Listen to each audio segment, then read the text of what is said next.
स्वागत है दोस्तों एक बार फिर से आपका अपने प्लेटफॉर्म योगेंद्र टाइम्स पर। दोस्तों, हमने पिछले अपने पॉलिटी के सेशंस में चर्चा को जिस क्रम में आगे बढ़ाया, आज हम पहुंच चुके हैं प्रस्तावना के मोड़ पर। हमने पहले ही दिन अपने सेशन में कहा था कि संविधान हमारी एक किताब है और उस किताब के विभिन्न पार्ट्स के बारे में हमने थोड़ा थोड़ा जानकारी ली थी जो एग्जाम पॉइंट ऑफ व्यू से बहुत महत्वपूर्ण है।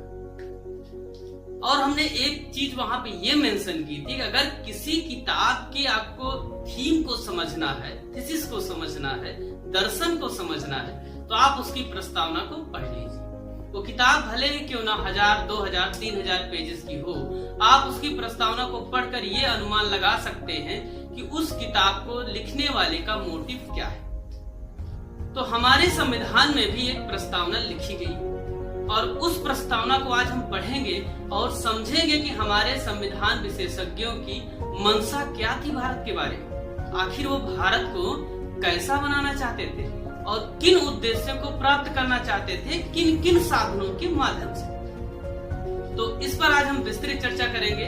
बने रहिएगा हमारे साथ पूरे सेशन में और इस वीडियो को ज्यादा से ज्यादा लोगों तक शेयर करते रहिए जिससे वो भी इसका फायदा ले सके। क्योंकि पहली बात तो ये कि ये सेशन आपके लिए पूर्णतः निःशुल्क है।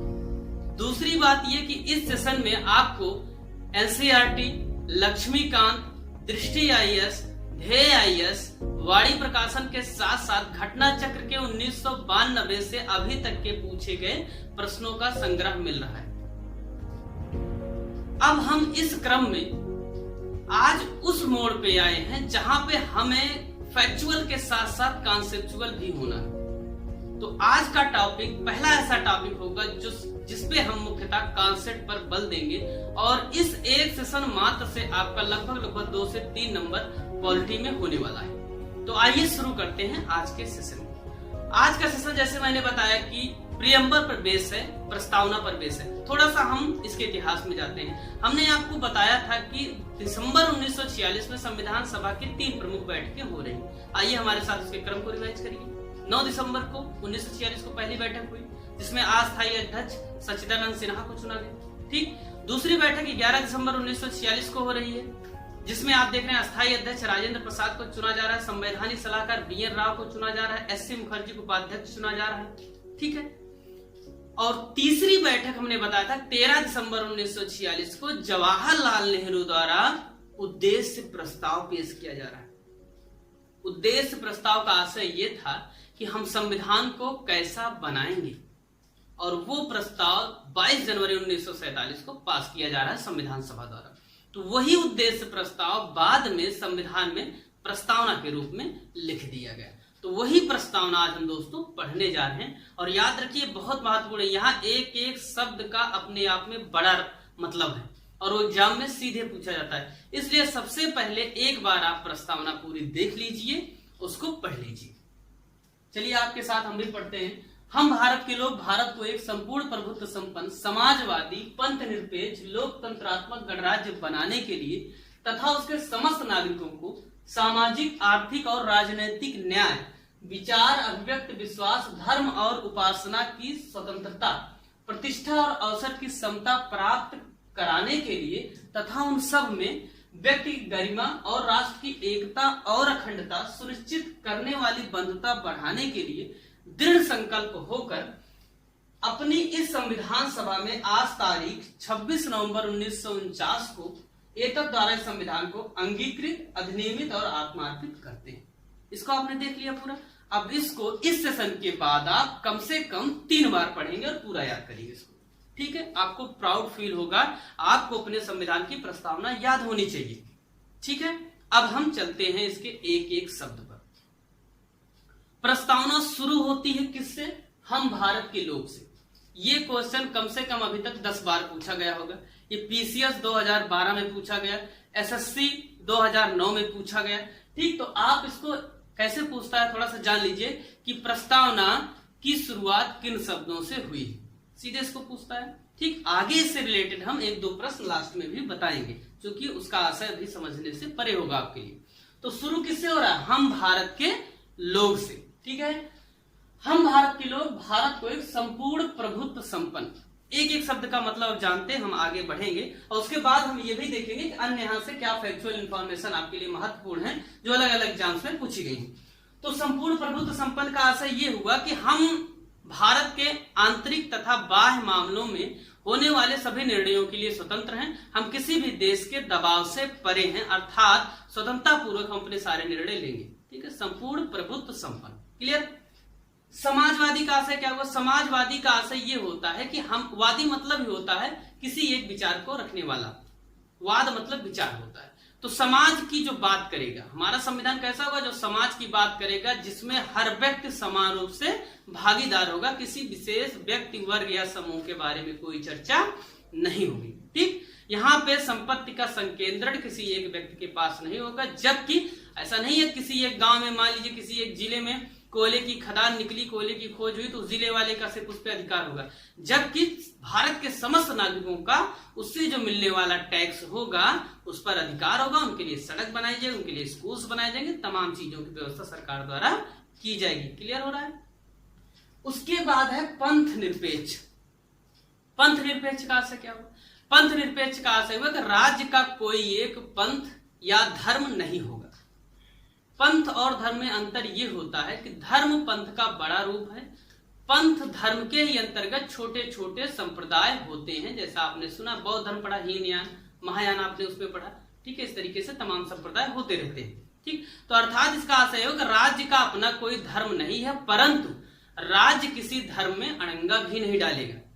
ठीक है, अर्थात धर्म आपका क्या है? प्राइवेट मामला है, आप किसी भी धर्म को माने, ये आपकी निजी राय हो सकती है। ठीक है, आगे क्या है? लोकतंत्रात्मक गणराज्य बनाने की। लोकतंत्र का आशय हुआ जहां पर सत्ता जनता द्वारा चलाई जाए। गणराज्य का आशय क्या होता?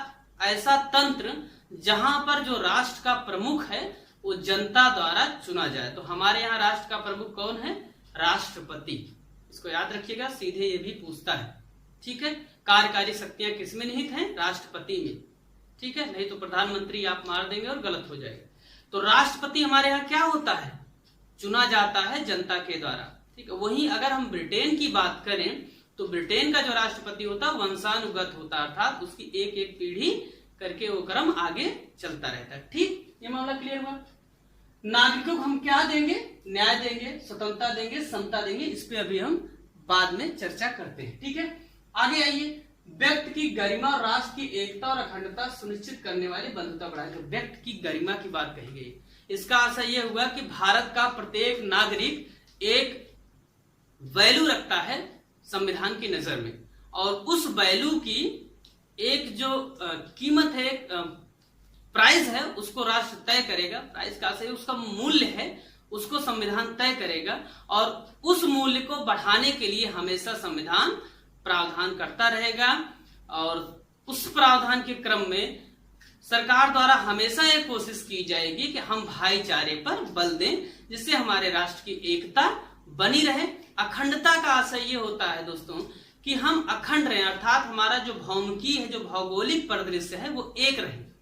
एकता का आशय ये होता है कि हम व्यक्तियों के क्रम में, सजीवों के क्रम में एक रहें, आपस में लड़ाई न करें, झगड़ा न करें, वैमनस्य न फैले। ठीक, और अखंडता का आशय हुआ कि भारत की जमीन के टुकड़े न होने पाए। तो ये दोनों शब्दों का अर्थ समझते रहिएगा। दृढ़ संकल्प होकर अपनी संविधान सभा में आज तारीख 26 नवंबर 1949, ये प्रश्न कम से कम 6-7 बार पूछा गया। सिर्फ ये कि किस दिन संविधान स्वीकार किया गया। 26 नवंबर 1949 सीधे डेट पूछी गई है। पीसीएस में भी पूछा गया है और अन्य परीक्षाओं में भी पूछा गया है। ठीक है, को एतद द्वारा इस संविधान को, और आगे जो मैं जब बताने जा रहा हूं उसका क्रम भी पूछा गया है। एतद द्वारा इस संविधान को अंगीकृत, अधिनियमित और आत्मार्पित करते हैं। पहले हम क्या करते हैं? अंगीकृत। अंगीकृत का आशय ये हुआ कि हम संविधान को एक पार्ट के रूप में स्वीकार करते हैं भारत के। ठीक है, अधिनियमित करते हैं, कानूनी रूप इसे देते हैं। ठीक है, आज से इसको क्या किया जा रहा है? एक्ट इसको बना दिया जा रहा है। आत्मार्पित, और किसको अर्पित करते हैं? खुद को। कौन कह रहा है? हम भारत के लोग। तो पूछा जाता है सीधे एग्जाम में कि ये प्रस्तावना किसको अर्पित की गई, किसको समर्पित की गई है? तो भारत के लोगों ने खुद को समर्पित की है।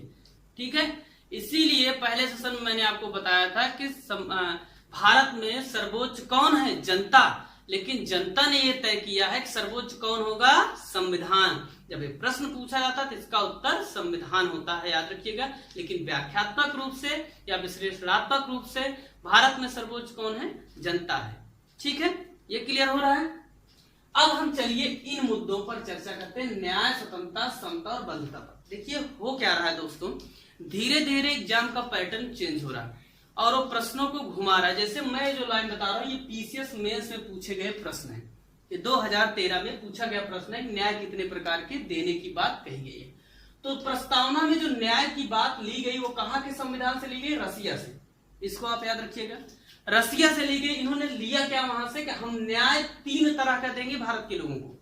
कैसा कैसा? सामाजिक, आर्थिक और राजनीतिक।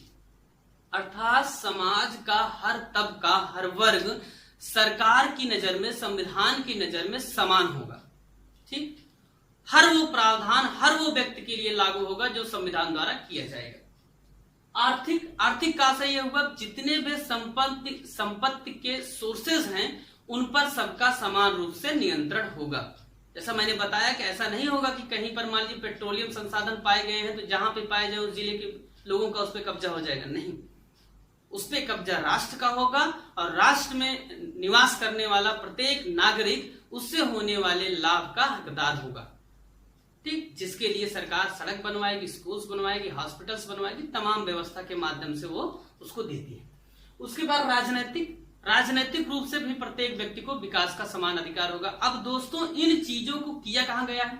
आपको मूल अधिकार दिए गए हैं भाग 3 में।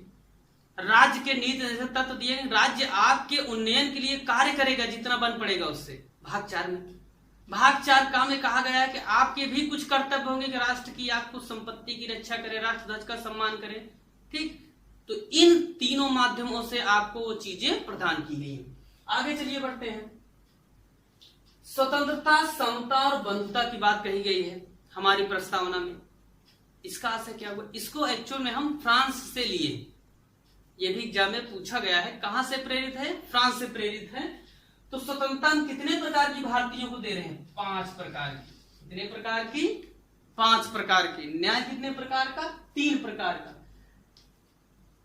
स्वतंत्रता कितने प्रकार की? 5 प्रकार। देखिए स्वतंत्रता कौन कौन सी हमारे यहाँ? विचार, हम कुछ भी सोच सकते हैं।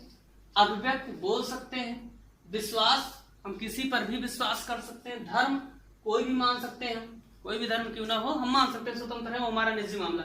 उपासना, हम किसी की भी पूजा कर सकते हैं, उसके लिए हम स्वतंत्र हैं। ऐसा नहीं कोई जोर जबरदस्ती करके राज्य या उसका कोई अन्य एक वर्ग या संभाग आपको ये कहेगा कि आप इस चीज को नहीं, इस चीज की उपासना करें, ये गलत है। ठीक, ये आपका क्या है? प्राइवेट मामला, ये आपका अधिकार है। कहा क्या गया? प्रियम्बल में। समता 2 प्रकार की दी गई है, इसको भी ध्यान से देखिएगा। किस प्रकार समता? प्रतिष्ठा और अवसर की। आपको प्रतिष्ठा पाने का पूरा अधिकार है राष्ट्र में। ऐसा नहीं है कि जमींदार साहब जो बने चले आए हैं, पंडित जी बने चले आए हैं, उनकी वही प्रतिष्ठा रहेगी, आपकी प्रतिष्ठा नहीं। आप भी क्या हैं? आज तो आप देखेंगे राष्ट्र का जो सर्व प्रमुख है राष्ट्रपति, वो भी क्या है? दलित वर्ग से है। तो इसका ये भारत में ही संभव है कि कोई भी व्यक्ति कहीं भी किसी भी उच्च पद को सुशोभित कर सकता है। ये हमारे संविधान के कारण ही संभव हुआ है। उसके बाद क्या है? बंधुता। बंधुता का आशय ये हुआ कि हम हमेशा इस दिशा में प्रयास करते रहेंगे कि हमारे यहाँ भाईचारा आगे बढ़ता रहे, भाईचारा बना रहे लोगों में। अब दोस्तों हुआ क्या? प्रस्तावना संविधान में शामिल होती है, संविधान लागू होता है। 26 नवंबर 1949 को प्रस्तावना स्वीकार की जाती है। उसके बाद 26 जनवरी 1950 को प्रस्तावना संविधान के साथ साथ पूरे रूप से लागू होती है। याद रखिएगा प्रस्तावना सबसे लेट में लागू हुई। लागू की अगर बात करेगा तो प्रस्तावना संविधान के अन्य भागों की तुलना में सबसे अंत में लागू हुई। ये प्रश्न पूछा जा सकता है आपसे। तो 26 जनवरी 1950 को संविधान लागू हुआ। अब हुआ क्या? धीरे धीरे संविधान के विभिन्न भागों पर डिबेट शुरू हो गई और उसी दौरान 1960 में एक मामला आता है बेरूबारीवाद। बेरूबारीवाद में ये निर्णय लिया गया, एक्चुअल में था कि बार बार ये सुप्रीम कोर्ट में जा रहे थे। सुप्रीम कोर्ट में क्यों जा रहे थे? क्योंकि संविधान का अंतिम व्याख्याता क्या? सुप्रीम कोर्ट है, संरक्षक है संविधान का। वो संविधान में कोई ऐसी प्रक्रिया कार्यपालिका या विधायिका के माध्यम से न की जाए जो कि संविधान के हितों से टकराए या संविधान का अतिक्रमण करे। कोई ऐसा विधायिका कानून नहीं बनाएगी जो संविधान का अतिक्रमण करे। उसकी समीक्षा कौन करेगा? Supreme court. तो सुप्रीम कोर्ट के पास जाया गया कि ये बताइए कि ये संविधान का अंग है कि नहीं। तो बेरुबारीवाद 1960 में सुप्रीम कोर्ट ने कहा कि प्रस्तावना संविधान का अंग नहीं है। क्या कहा? अंग नहीं है। इस बात को याद रखिएगा।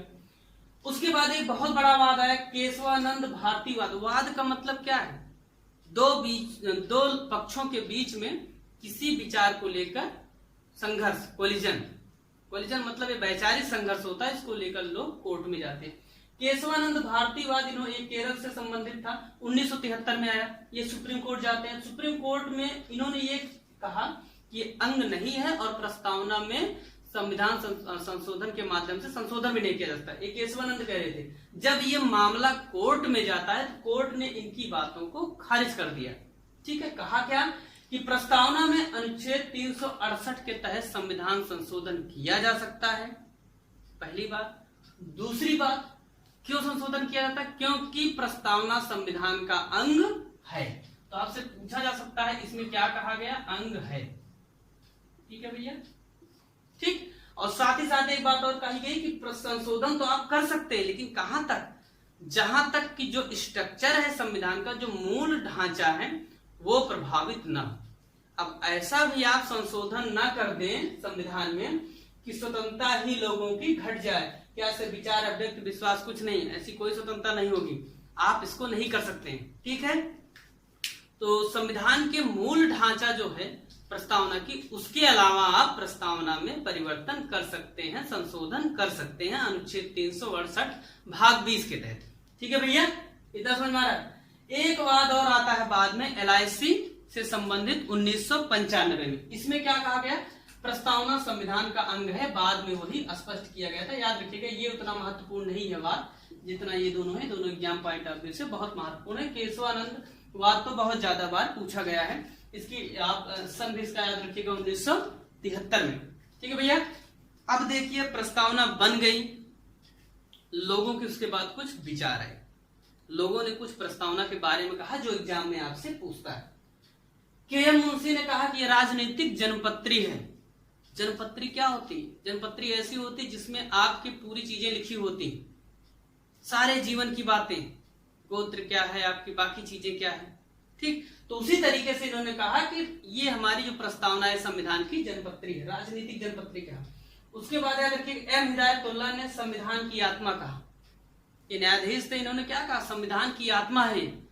और ठाकुरदास भार्गव ने कई चीजें कहा। इन्होंने कहा सबसे सम्मानित भाग है, संविधान की आत्मा है, संविधान की कुंजी है और संविधान का क्या है? आभूषण है, ये तो सजाता है पूरे संविधान को। ठीक है, ये तीन जो ऐसे पॉइंट्स है जो आपसे एग्जाम पॉइंट ऑफ व्यू से महत्वपूर्ण है और एग्जाम में पूछा जाता है। दूसरी, प्रस्तावना का और मतलब क्या है? प्रस्तावना का मतलब यह भी है कि अगर कहीं पर संविधान के एनालिसिस के दौरान कोई ऐसा मुद्दा आता है जहां पर संविधान स्पष्ट नहीं हो पा रहा है, अर्थात संविधान की मंशा क्या है, उसमें क्या बात लिखी गई है, ये क्लियर नहीं हो पा रही है, तब वहां पर किसका आश्रय लिया जाएगा, किसका सहारा लिया जाएगा? प्रस्तावना का। इस बात को आप ध्यान में रखिएगा। ठीक है, तो प्रस्तावना, हम आशा करते हैं आपको इससे संबंधित सारे पॉइंट्स समझ में आए होंगे, कब क्या बातें कही गई। एक पॉइंट आप उम्मीद लगाए बैठे होंगे, जो लोग जानते होंगे उसको भी बताया जाए। तो बताते चले कि आपको प्रस्तावना में आज तक जब से भारत स्वतंत्र हुआ सिर्फ एक बार परिवर्तन हुआ है। ठीक है, ये महत्वपूर्ण बिंदु है, एग्जाम में कई बार पूछा गया है। 42वें संविधान संशोधन 1976 द्वारा इसमें संविधान संशोधन किया गया। ठीक है, और उसी दौरान ये मुद्दा भी 73 में उठा हुआ है। इसी के बाद जब ये कहा जाता है संशोधन कर दिया जाता है इंदिरा गांधी द्वारा। संशोधन क्या क्या कहा गया? 3 शब्द जोड़े गए। कौन कौन? समाजवादी, पंथ निरपेक्ष और अखंडता शब्द। ये तीनों महत्वपूर्ण हैं।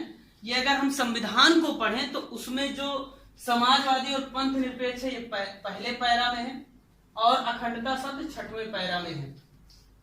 तो पैरा तो आपसे नहीं पूछा जाता कि किस में है, परंतु ये पूछा जाता है कि किस संविधान संशोधन द्वारा प्रस्तावना में संविधान संशोधन हुआ? 42वें द्वारा। कितनी बार हुआ है अभी तक? एक बार हुआ है। क्या किया गया संशोधन के माध्यम से? समाजवादी, पंथ निरपेक्ष और अखंडता शब्दों को जोड़ा गया। अब इसको जोड़ा क्यों गया भैया? जोड़े जाने के पीछे कॉन्सेप्ट इतना है कि इसके पहले भी ये शब्द इसमें निहित थे, ऐसा नहीं है।